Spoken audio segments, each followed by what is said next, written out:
Picture this. In the cold shadow of the city gates, a new power has started to rise. And it doesn't just say it's a guide.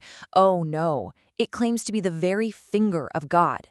This is the story of a new kind of worship and a very, very new kind of idol. And this is the voice of that idol. It speaks with a cold, iron tongue, and it makes this huge, all-encompassing claim. I, the state, am the people. It's saying it's the embodiment of everyone, our collective will made into a single thing. But, well, there's a problem with that statement. It's a lie. That's the central deception, the big lie that this new idol builds its entire throne on. A throne, by the way, that's built from the very people it claims to be. And if we can get our heads around this deception, we can start to understand what Nietzsche called the coldest of all cold monsters. So let's meet this monster, shall we? Let's dive into what the philosopher Friedrich Nietzsche, speaking through his prophet Zarathustra, actually means by the state, and why he gave it such a truly chilling name. So there it is. The new idol is the state. And it's not just any old monster. It's the coldest of them all. Why cold? Well, because it's completely impersonal, totally unfeeling. It doesn't create things out of passion. It just commands without a shred of emotion. It's basically a machine, not a living, breathing thing. And this, right here, this captures the central conflict perfectly.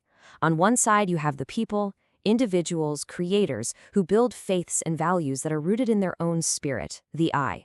But on the other side, you have the state, a destroyer that hangs a sword over everyone's head, forcing a collective we.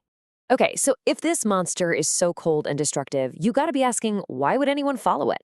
And that brings us to the worshippers themselves, and the beautiful, gilded cage they seem so willing to step right into. So who are these followers? Zarathustra has a few names for them. The superfluous ones, the many too many. Basically, they're the people who feel lost, the ones whose lives feel hollow. They swarm around this idol because it promises them something they desperately want, a purpose, a meaning they just can't seem to find on their own. And so, the state offers this terrible bargain. It's a heck of a deal, really. You just have to trade in your individual self, your I, for the cozy promise of belonging to the we. You surrender your real personal freedom, and in exchange, you get a seat at the table, a place inside the great machine. But that seat, no matter how comfortable, is still inside a cage. Sure, it's gilded and shiny, but it's a prison all the same. I mean, this metaphor just says it all, doesn't it? The followers are so thirsty for meaning that they willingly drink the state's poisoned water, all its promises of security and purpose.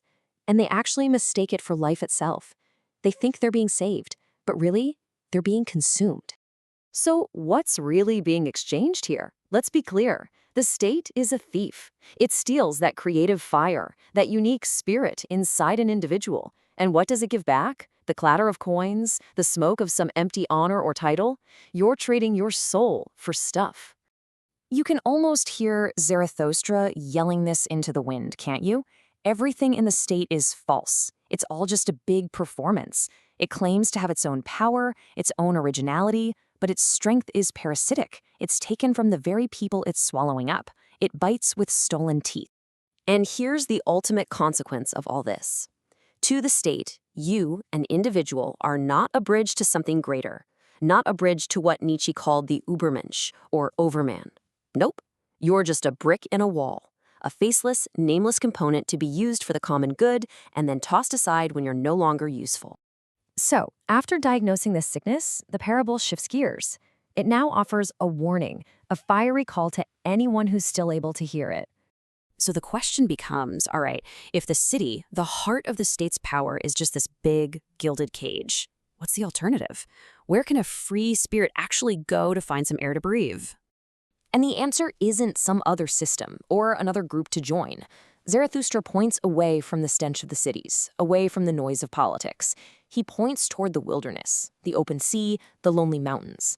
Places where the air is still pure and where an individual can just be, without the crushing weight of the crowd. And here we have it, Zarathustra's final, absolutely damning definition of the state. It's the place where the slow suicide of all gets repackaged and sold to you as life. It's a machine specifically designed to grind down anyone exceptional into the dust of the average. Which brings us to the really profound conclusion of this whole parable. And it's not a message of despair, not at all. It's actually a message of radical individual hope. And this is the core lesson. Real life, a truly meaningful existence, it doesn't happen inside the walls of the state. It begins precisely where the state's influence ends. That's where the song of the necessary one begins, that unique melody that no monster can ever hope to mimic.